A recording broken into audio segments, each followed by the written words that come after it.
Welcome everybody to the first quarter 2025 Inclusive Housing Coalition webinar, sponsored proudly by Developmental Pathways.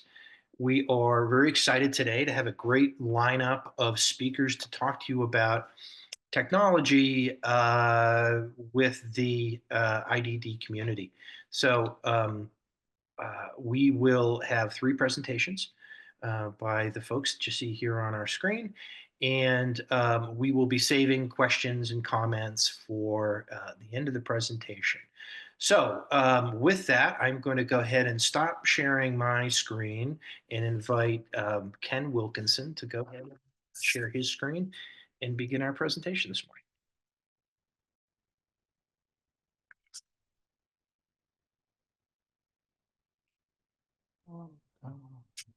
Okay, can you guys see my screen all right? You're good, Ken. Thank you. Okay, well, thank you, Tim, and I'm going to jump right in, kick things off with an explanation of what we're here to do today, which is to discuss the role of technology in assisting the IDD community. I'm going to get things started by speaking broadly and discussing a new way of approaching how technology is designed and deployed into our residential spaces, and most importantly, why. Then I'll be handing it over to Kyle and Sarah to drill down into more specifics in this space. Now, by the end of this webinar, we aim to have equipped you with new ideas and actionable insights into this overlooked component of assisted housing. My challenge is going to be to speak quickly enough to keep this within my allotted time. Your challenge is going to be to keep up with me. So let's jump in. Now, some of you may know me. You may have seen me before or heard me speak at the Trailhead Nuts and Bolts conference or on other platforms or on LinkedIn. Maybe subscribe to my newsletter. But for those who are hearing me for the first time, my name is Ken Wilkinson. I'm the founder and CEO of Layer 10. We are the creators of the Layer 10 methodology, the DSDS framework, and the Layer 10 Academy, which we have developed as a vehicle to train others to apply the principles and the framework that we have designed. And while that is the primary focus of my day-to-day, that is my career, my business, my passion is with Trailhead Community. That, along with my wife, Zara, we are the co-board presidents of Trailhead Community. And like many others, I guess I'm also an aspiring author working on the book, Bricks to Brilliance, Designing Buildings That Think. But most of all, I'm deeply passionate about creating people-first spaces with technology that makes those spaces functional, sustainable, and adaptable to the people who use them. Now let's start with our guiding principles. We launched Layer 10 in 2016 with the goal of improving how technology is integrated into physical space. We built our business around these three simple guiding principles: design first, human-centered, product agnostic. These human-centered design principles are not new to commercial real estate and the creative fields that surround it. When starting a project, we always begin with an understanding not just of what we're building, but who we're building it for, the experience we want them to have, the purpose, the why, and we build the space around that. We do this with all of the creative disciplines surrounding the build, the space itself, the interior finishes, even the landscaping. And yet technology is an afterthought, it's left behind. And that is what Layer 10 is in business to change, to bring that same design discipline to the technology layer of the built environment. It's an embarrassingly obvious solution that is shockingly underutilized and often misunderstood. Now, in these principles, we begin with the design. This is where we dream. How big can we dream? How can we create insanely great experiences? What we're designing is the vision of what the space could be, what the future could look like for the people who occupy that space. But design by itself means nothing if it isn't centered on the end user, the human being who will be using the space. To have success in this arena, we have to be radically committed to this human experience. With no population is this more important than with the IDD community. The technology products themselves are a means to the end, a highly functional and adaptable physical space. That's the end we're trying to achieve. People don't typically desire specific technologies, even when they say they do. What they truly desire is a result, what they can do in the space. These principles encompass the change we endeavor to see in the world of commercial real estate and are well summarized, I think, by a quote from Guy Kawasaki, who said, "The purpose of innovation is not cool products and cool technologies, but happy people." So how do we put these principles into practice? This is the Layer 10 DSDS framework. George Bernard Shaw said, "Imagination is the beginning of creation. You imagine what you desire, you will what you imagine, and at last you create what you will." On the previous slide, we talked about the design focus and how we determine what could be done. From there, we determine what should be done and select the appropriate technologies and the appropriate integrators and vendors to deploy those. Now, of course, we're talking about innovation, but innovation has nothing to do with how much you spend. It's about creating a great product, your space, with great experiences that end users will love. Sometimes the final decision is not the most innovative or most expensive product. Often we prioritize simplicity and uptime versus sophistication. This is especially true for the IDD community. Now, as we move on to the deployment phase, this is where the rubber meets the road, where the work moves from the suits to the boots. This is when all that planning and design and selection pays off in the execution. It's critical in this phase to ensure the proper leadership is in place to lead all the technology vendors in a cohesive and coordinated approach, rather than the standard traditional approach where they're all off in their silos, deploying their systems without any cohesiveness. Now, our deployment model in this way is very similar to that of the general contractor on the build and how they manage the subcontractors, MEP, and everybody else. And after go live, our attention turns to the support model. It's from the beginning, actually, that we have to remind ourselves that we're not just building for the building's residents. It's just as important that the operators, the property management team,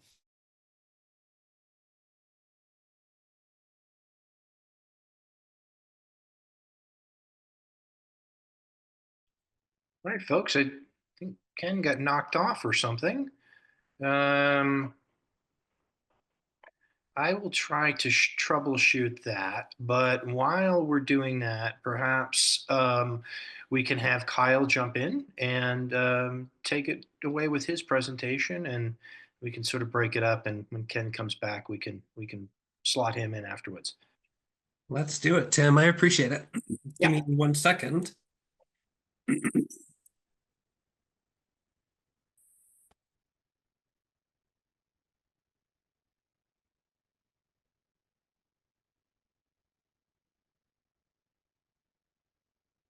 Alrighty, we okay? Can everyone see my screen?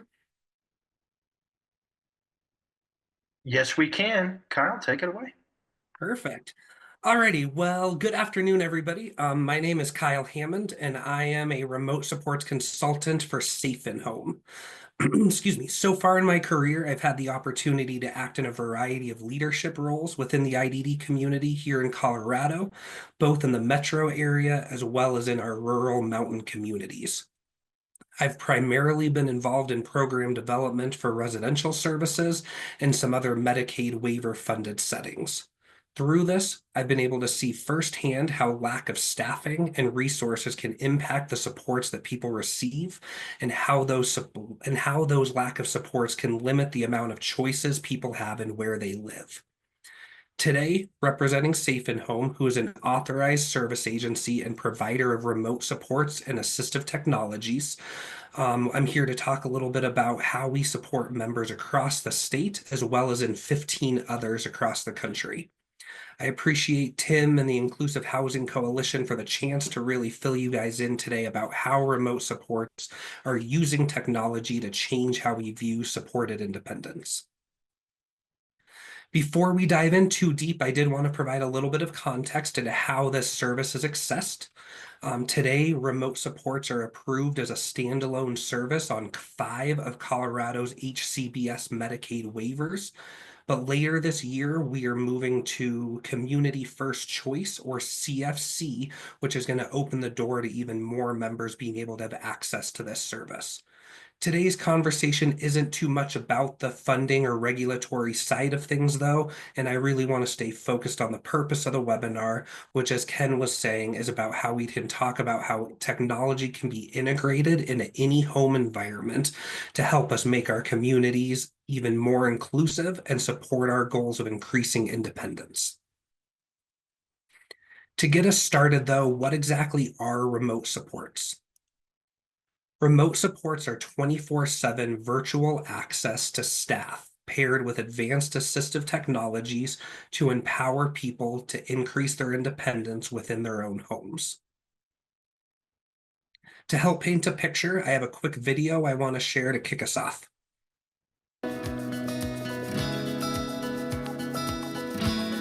Hi, my name is Emily Line. I'm a supports coordinator supervisor at Cumberland Perry MHIDP, and I've worked with Emily for about 4 years now. She wanted that independence. She wanted that freedom, the ability to make her own schedule, do what she wants to do when she wants to do it. I remember first meeting Emily, and that was, something she talked about at that point. She was so excited to make that transition and make that next step. I'm just so happy that I can live on my own. When I was living at home, I really just wanted to live on my own. I have my own job and I'm making my own money. This SafeinHome has really made her much more independent. She doesn't need mom to give her permission for things because she is independent. And if she's having struggles, she has that to call instead of mom to call. All she has to do is just push a button, and pretty much instantly she's connected with a live person. SafeinHome has been able to magnify her independence, and they're available to set up daily calls to do check-ins. She forgets to take her medicine at a certain time of day. They call, she's having a really rotten day, they can help talk her down, try to change the outlook. With Emily having anxiety and all that kind of stuff, it just gives her that extra person that cares about me. Thank God for SafeinHome.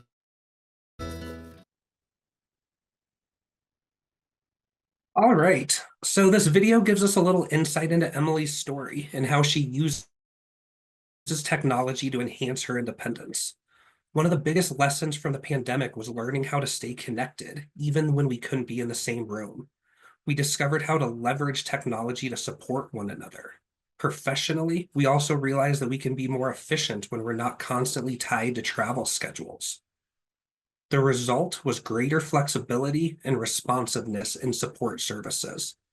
Instead of being restricted by rigid schedules that may not align with a member's actual needs, remote support staff can now be available face-to-face around the clock, ensuring timely and on-demand assistance when a member actually needs it, not only when it works for a staffing pattern.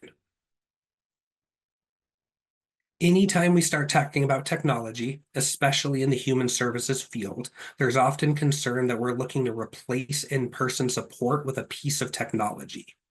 Technology is not a replacement for human-to-human interaction, though. Instead, it's a tool that helps us connect more effectively and efficiently. Remote supports technologies do not replace people, they provide more access to them. Many times we think of care as all or nothing, but it really doesn't have to be that way. Care can be blended to best meet an individual need. The goal is to create a seamless safety net that works for each person's unique lifestyle. With technology acting as the bridge, all we need is a Wi-Fi connection or a cellular signal to create a network of smart sensors, two-way communication devices, and real-time alerts to connect individuals with support staff, all while disrupting privacy or independence. Caregivers, families, or natural supports can then be alerted based on the individual's preferences in their support plan. People can have more freedom in their homes, whether that is in downtown Denver or a more remote rural community, so while still knowing that help is just a call away. So, how does technology and remote supports work hand in hand together? Remote supports combines trained support staff with sensory and assistive technology to enhance safety, privacy, and independence. Some may choose to utilize advanced sensory technology to monitor for safety or emergencies, while others may simply want the ability to call just to chat or check in. Smart sensors and wearable devices are available to be installed in the home or worn by the individual. These devices can detect movement, activity levels, door access, or emergency situations, sending alerts when needed. If a sensor is triggered or a person reaches out for support, a remote support staff responds immediately, whether that means offering reassurance, providing assistance, or following a more formalized emergency protocol. Every individual decides what level of technology integration, if any, they want in their home. The bottom line, though, the tech is just the tool. Remote supports can range from everything from seizure management with the use of wearable devices, medication management with reminder calls or automated dispensers, overnight supports with sensor monitoring or verbal check-ins, elopement mitigation using door sensors or GPS tracking, and kitchen safety with the use of stove and smoke sensors. We can also support with visitor safety using doorbell cameras and two-way communication devices. And this honestly just starts to touch the surface level of the different supports we can provide. At the end of the day, we're going to work with the individual, their family, and their support circle to truly create an individualized plan.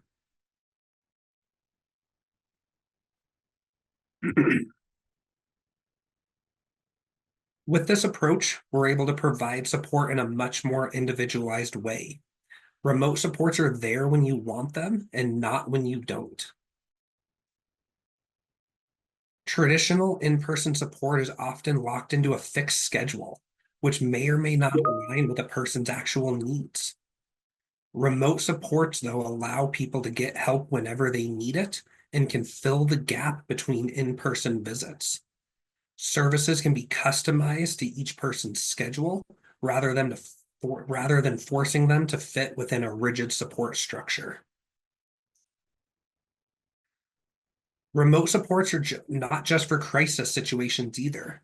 They can offer daily interactions, check-ins, and companionships for those who might want it.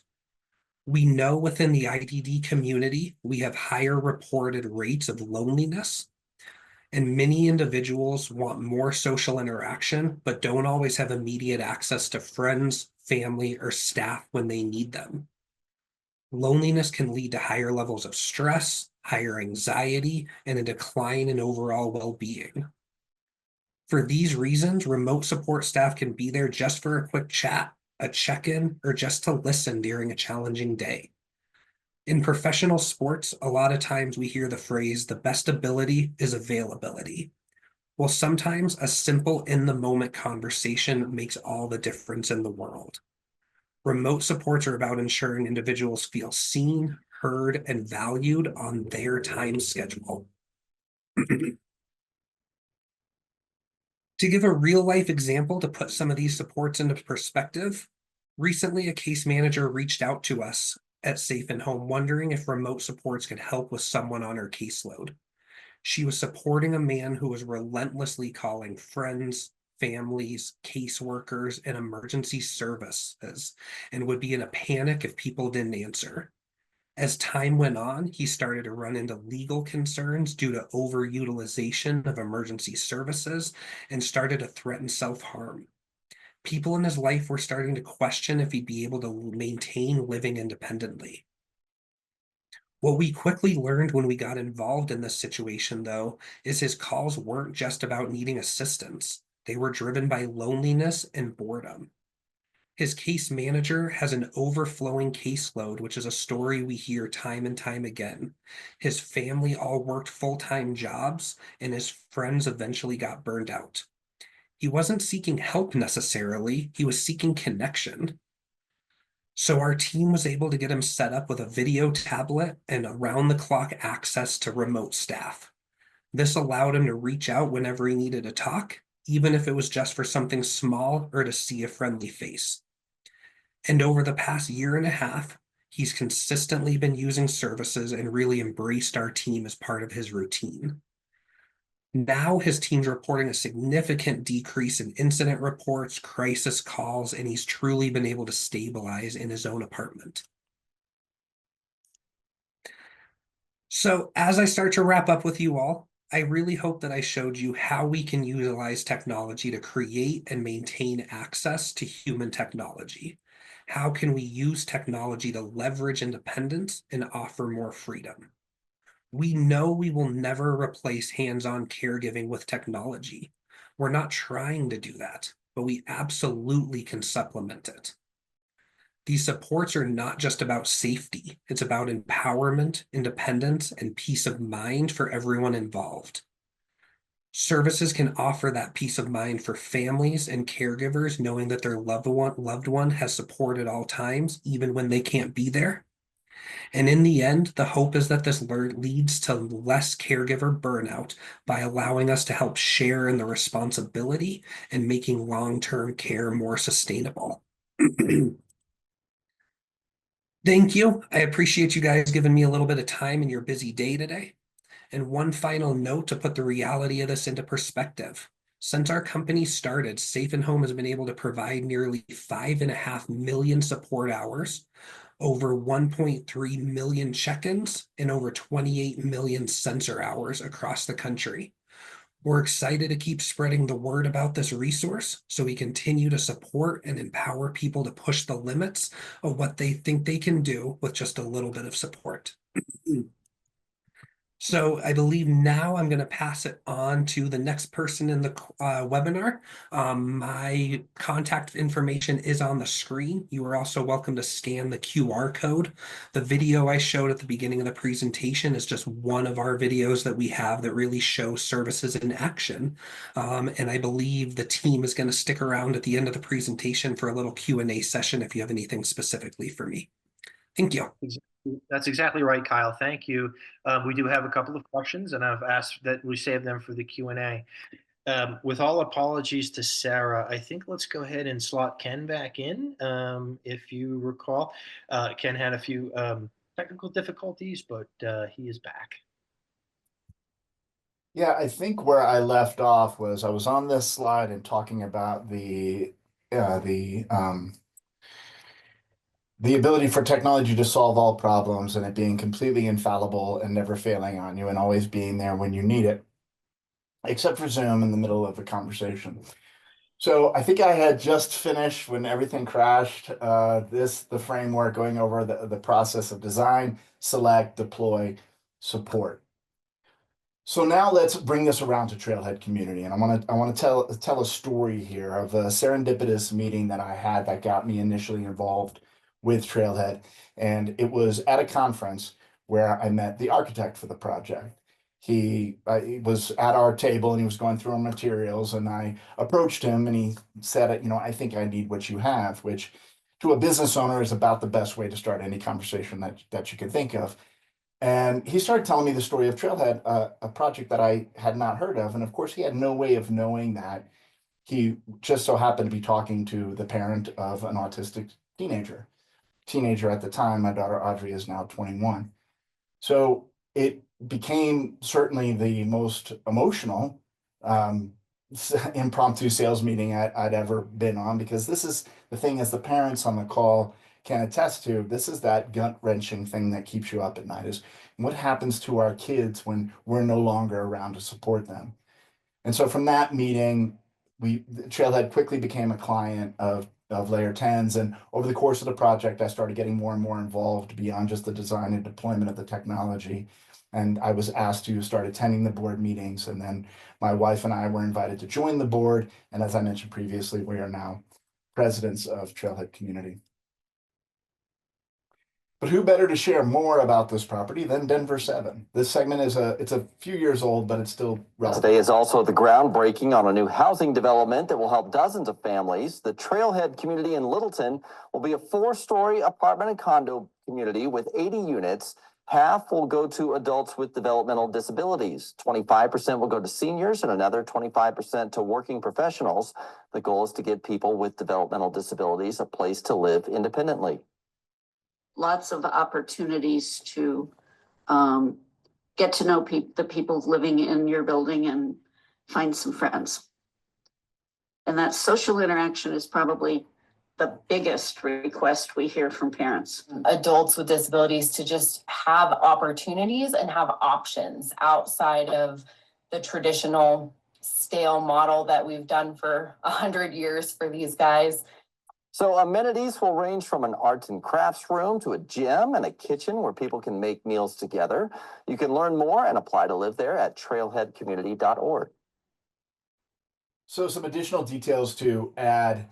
The Trailhead Community is a fully privately funded nonprofit. We're taking no public money. That's just the model that we've followed. And while we have a 24/7 concierge staff, we are not a medical facility. So there's a limit to the level of care that we can provide. There's always somebody there to support, but not from a medical perspective. And Trailhead is really one of the first of its kind anywhere in the country, let alone the world, that has, and there are many that are attempting this, that are going down this path, and many right here in the Denver metro area. But we are one of the first that is open. We opened at the end of last year. We have 20 residents who have moved in. Even though we are still putting our finishing touches on things, our kitchen is finally fully equipped. And I believe actually we have our final kitchen inspection this week, if I'm not mistaken. And we still have a handful of the condo units for sale. Now, let me talk a little bit about how Layer 10 and Trailhead come together.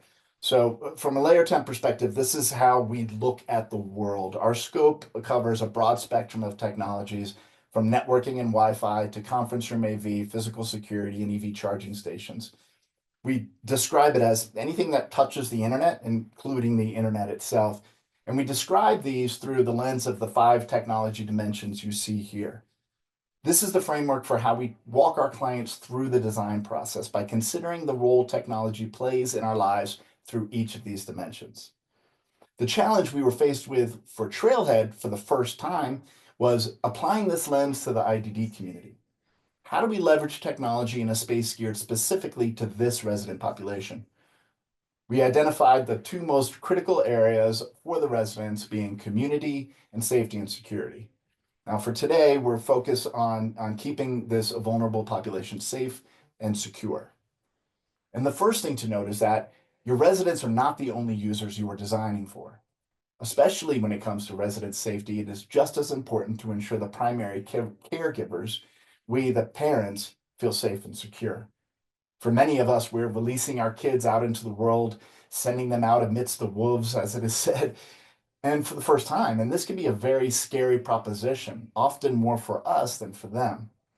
So let's talk about some specific applications. When it comes to safety and security, part of the process is considering not just the occupant's needs, but the appropriate security posture for the build type and location.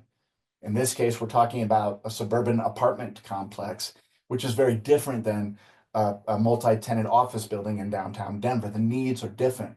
We need to consider the neighborhood, the surrounding businesses, and potential threats that may come from them. Are we surrounded by liquor stores and nightclubs, or parks and daycares? These are very different cases, and this information informs our decisions about security applications across the campus, like access control and video monitoring. We also, of course, need to consider how we keep our residents safe in the building and within their units. We look at things like in-unit motion detection and video monitoring, which does have its legal challenges, too much for me to get into today. But we also have utility monitoring using IoT to identify things like appliances that have been running for too long, or water leaks if the tub is left on. We also have applications and appliances like automated medication reminder boxes, video doorbells, smart thermostats. And importantly, how do we empower the parents to remotely monitor their kids without being overbearing or too big brothery? And there are challenges, especially are including on the individual level. And it's a spectrum. The neurodiverse population is on a spectrum, and this spectrum includes things like tech literacy and user adoption. and varying levels of needs of care. And so how we had tackled this for a trailhead was to develop an opt-in strategy. What we did was all of these things that we considered were possible within the units, we built and invested our money in the infrastructure into each unit to support whatever end products the residents and the family might need to support the specific needs of their child. And from the property's perspective, this helps us to overcome one of our challenges, which is unit flexibility. We didn't want to lock in certain units to be only for the neurodiverse and other units only to be for the neurotypical. We wanted to be able to flip a unit from one user group to another without having to redo or undo work. Now, we're also challenged, of course, by the financial constraints that are inherent with technology and building affordably simultaneously. Now, I want to wrap up my time here with a look forward. With our current focus is on selling remaining units and settling into operations, we haven't decided exactly what comes next. Certainly, there is the possibility of building Trailhead 2 in the Denver area or duplicating that model beyond our borders. But what we do know is what we didn't know when we started. The lessons we have learned, the things we did well, the mistakes we made, these need to be shared with the community. The questions we're asking ourselves are, how can we expand the impact on IDD housing beyond these 80 units in Littleton? It's a monumental achievement to be sure, but it's frankly minuscule in comparison to the severity of the need. And my contact will be shared at the end of the presentation. And if you have any questions about anything I've shared today, do not hesitate to reach out. I'm always excited about opportunities to discuss this topic. Hopefully that's come across in my time with you today, and to do so with individuals, organizations, and auditoriums. And there are many ways you can get involved in Trailhead. We're still working towards completing this project. We're still raising money. Our need will never end. We have our grand opening gala next month, and we have fundraising opportunities like the 5K in the spring, a golf tournament late summer, and we're still offering corporate room sponsorships, and we have our donor wall. You can find more information about these opportunities and other ways that you can help at trailheadcommunity.org. And I want to leave you with a quote from Michelangelo, who said, "The greater danger for most of us lies not in setting our aim too high and falling short, but in setting our aim too low and achieving our mark." Our mission at both Layer 10 and Trailhead is to aim high and to expand the impact of what we do, especially in support of the IDD community. Thank you for your attention. I'm going to stop sharing and hand it over to Sarah. Thanks very much, Ken. And rounding out our panel today is Sarah Smith from Imagine. Sarah? Hey everybody, I am Sarah Smith, the Chief Services Officer at Imagine Colorado. I am a white woman with bright red hair. It's currently wrapped up in a bun on top of my head. And if you know me, you know this is my hairstyle about 99% of the time. I'm wearing a white shirt and I have pale pink square framed glasses on my face today. I just want to start with a quick thank you to our Grammy style. Thank you to the Inclusive Housing Coalition for hosting the conversation today and Developmental Pathways for sponsoring it. Tim, thanks to you for hosting many practice iterations with Kyle, Ken, and I in advance of today. And I love that technology had a big sense of humor for us. And Ken, I thought you navigated that really well. Extra shout out to Kyle and Ken, co-presenters today. Big thanks to Imagine and our entire team here, to include our social enterprise department, who fearlessly leads some of the assistive technology supports that we're going to be talking about today. Thanks to Matt and Bob for letting me share your stories. And lastly, thanks to all of you who are joining us today for this really important conversation. As I mentioned, my name is Sarah Smith, and I'm the Chief Services Officer at Imagine Colorado. We are a provider agency that serves people with intellectual and developmental disabilities. And part of how we live out our mission, which is really to build opportunities for all people, is through embedding assistive technology across our services to include in our housing and residential programs.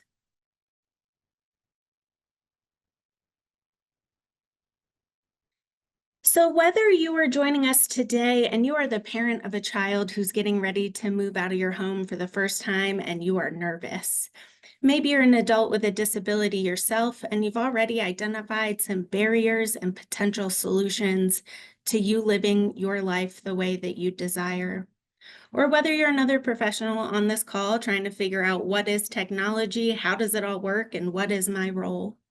If you take one thing away from this conversation today, I hope it's that assistive technology at its core is meant to empower people to direct their own lives, to be able to access the things that are important to them and participate in meaningful activities. I'm going to start by giving you a brief history of Imagine and specifically how we implement assistive technology. AT here is cultural. It's a part of who we are and what we do and how we serve people in our programs and in our community at large. Currently, as I mentioned earlier, assistive technology is housed under our social enterprise department, which we launched in 2005, really is an incubator for creative solutions to unmet needs, again, for the people we serve in our community at large. In 2010, through a generous donation of money and some land, we were able to open a group home that we lovingly called Smart Homes. These homes had built-in and integrated technology that were meant to serve a variety of purposes, to streamline staff support. So the house had essentially a brain of technology that could help us with reminders and routine scheduling and prompt different people as needed for what was coming next in their day. It was meant to engage people differently in the home. And so the stoves would raise and lower so that people with wheelchairs could get in there and participate in the cooking. The induction stoves meant that people could touch them without getting burned, but they were still hot when you put the right pan on them. The smart home was a success, and I'd like to point out that we opened that smart home in 2010. It is now 2025. And so as you can imagine, in that time, that tech got old. And so one of the lessons that we learned is that technology gets old fast, quite literally and figuratively. So with that lesson learned, we realized that we needed to kind of pivot how we used assistive technology and instead embed it across programs and really tailor it to the individual that we were trying to help empower to kind of lead their lives the way that they wanted. Today, I'm going to talk about technology in sort of three pieces, and it's going to be a little similar to what Kyle shared with you earlier. When I talk about technology, I mean the piece of equipment, the item, the tool, the product, the thing. When I talk about assistive technology supports, that's really how do we leverage the gear and the gadgets to support the individual? And then the service is really intended to say, how do you pay for the thing and the support, right? Technology is expensive, staff supports are expensive. What are the options to cover those costs? So let's jump right in with technology. There is a spectrum of tech available to people, from really high-tech computerized systems like we had implemented in our group home to begin with, to low-tech options that really we interact with every day, whether we realize it or not. In the course of presentations, you'll notice that there is a deep contrast between the text and the background. That's a form of assistive tech that can allow people with lower vision to still access the content that we're talking about. With high tech often comes high price tags. And so we recognize that high tech supports and services aren't always available to people because of that price tag. And what we have done then is found the magic in the middle tech. So that bridge between blending computerized, sophisticated technologies and making them more affordable and accessible to people.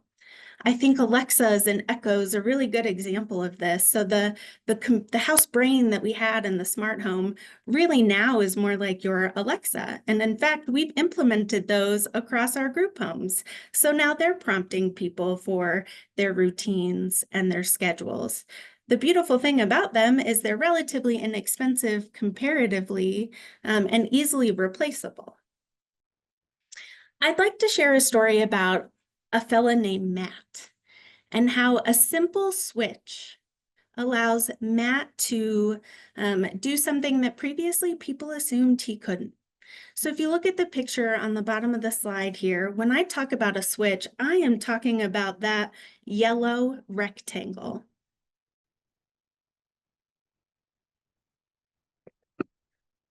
Matt loved watching cooking shows on TV, something about, what is it, Chopped, where you get all of these random ingredients and you have to create something really cool. And in his home, Matt showed interest in participating in cooking too. He would go in the kitchen when meals were being made. And the assumption was that because of Matt's sort of physical disabilities, that he couldn't cook. He couldn't participate in those activities. Luckily for Matt, an Imagine staff person said, well, why not? And our assistive technology team came in on the back end and turned that why not into here's how. That switch is actually more sophisticated than just clicking a button. So that switch allows Matt to control different objects in his environment. And he can control those objects at different intervals.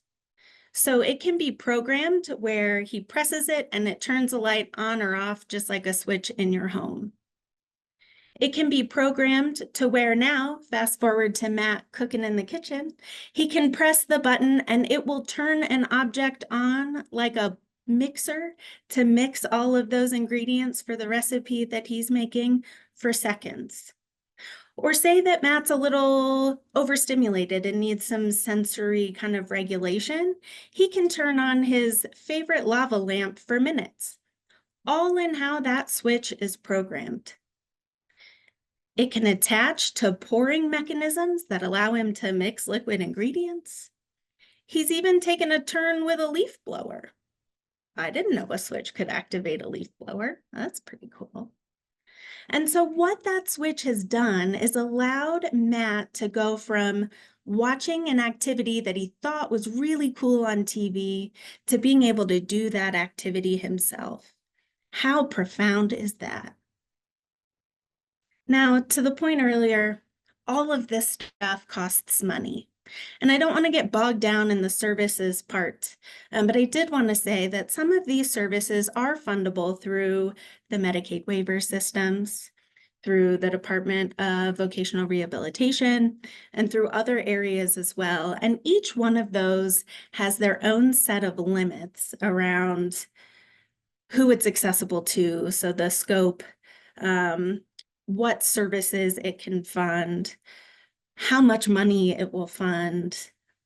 But there are services that are available to help pay for these technologies. Part of what we found is that if you don't fit into some of those limited groups, you're left with a group of people who have really or undermet needs. And so our role then is to get really creative with how we meet them. Part of what we do as a provider agency is to braid funding for people. So we'll combine different aspects of available funding streams to be able to pay for the technology that that individual needs. We also have a partnership with SafeinHome to bring those remote supports available to people. Carol, I think it was you who asked the question, do I understand correctly that SafeinHome isn't available on the DD waiver? Right now it's not, but Imagine's partnership with SafeinHome allows us to purchase that remote support option, those technologies, and integrate them into our residential settings. Additionally, sort of a theme I'm sure you've heard throughout today, is we embed these technologies into all of our programs so that if you're Matt, that switch, you may have one at home and you may have one at your day program too. You can bring your switch multiple places so that that access to independence, that ability to engage follows you wherever you're at, including through different housing and residential services. And so let's talk for a second about how all of these things add up. And I'm going to do that through a story about Bob. So Bob is a longtime recipient of Imagine services, to include our residential services. Bob's a little bit older now, and as he was aging, he started using his voice less, literally and figuratively. As communication became more of a challenge for him, his frustration grew when people didn't understand what he was trying to say or, what was meaningful to him and what activity he wanted to do. It was recognized that Bob needed a little extra support, and so our social enterprise team was brought in and immediately began an assessment. They looked at Bob's history. They looked at what changes had occurred in recent history that had led to some increased frustration.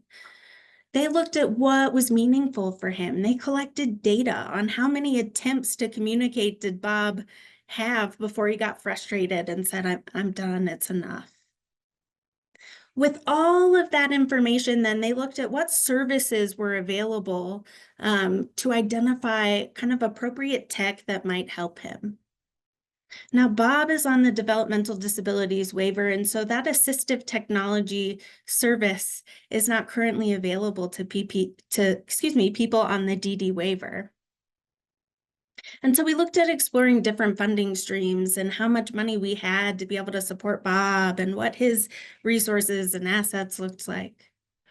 Ultimately, we found that magic in the mid-tech again, that Bob's needs, his desires, his independence could be facilitated through an iPad.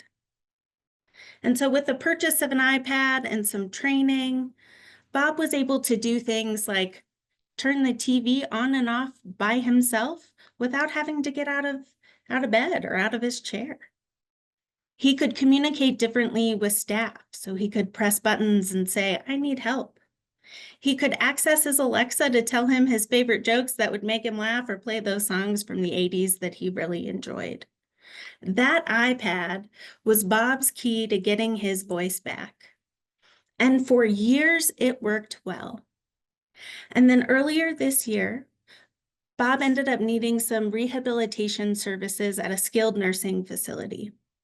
So the longtime stable home environment he had changed, his staffing and his supports changed, and his iPad was no longer effective in that new environment. But through leveraging the support of some assistive technology staff here at Imagine, we were able to use that technology and adapt it to his new environment. So even when he was at the skilled nursing facility, he was still able to ask for help. He was still able to turn that TV on and off, much to the delight of his roommate, who had complained that he was watching TV too far into the night because Bob didn't have a way to turn it off himself. I am happy to say that Bob has since transitioned back home with his longtime caregiver. He is happy. His tech is now adapted to the home environment once again. And I think what that story really illustrates is the power of assistive technology, no matter where you're at. So as your home environment changes, where you're living, your residential setting, who is supporting you, as all your interests, as all of those things change, the assistive technology, the tech, the tool itself, and the supports can really follow you. I'm going to end today almost right back where we started. For Bob, assistive technology quite literally gave him his voice back and allowed him to engage in everyday activities without needing staff to do it for him or with him. For Matt, the gentleman that we talked about earlier, assistive technology took something that he liked to watch on TV and made it a reality for him to do in his home. So down the line, when or if Matt is ready to move out on his own, out of his parents' house, that assistive technology will follow him and be supported to adapt to his new environment. I hope, personally, that if Matt does choose to move out, he still gets to use his leaf blower with that adaptive switch. Who knew they could be so much fun? So again, as you leave today, I hope you will remember that assistive technology is there to empower people to direct their own lives, whatever that looks like. Thank you so much for having me. Again, I'm Sarah Smith with Imagine Colorado. My contact information is on the screen. If you have any questions about assistive technology and social enterprise and how we might be able to support you or someone you know. Thanks so much. Thank you, Sarah, and thanks again to our panel. That was terrific. I am going to see if I can share my screen here to put up the contact information. Here's the contact information for all of our presenters here today. I'm going to go ahead and open it up for questions to the group. Please know that this information, the slides for each presentation, as well as a recording of this webinar itself, will be available on the IHC website, ihccolorado.org. And with that, I would invite anyone who is interested in asking a question to either go ahead and drop it in the chat or come off mute and go ahead and ask.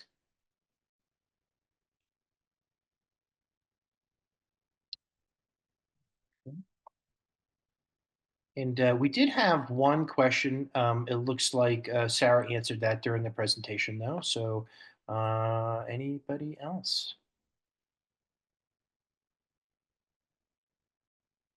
Questions or comments? Well, with that, then I'm going to go ahead and let us be done for today. And thank you so much for joining us.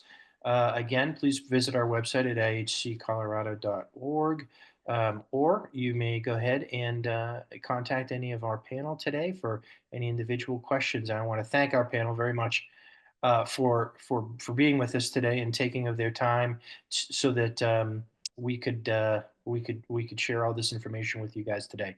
Thanks to Sarah, Ken, and Kyle, and I hope everybody has a great day.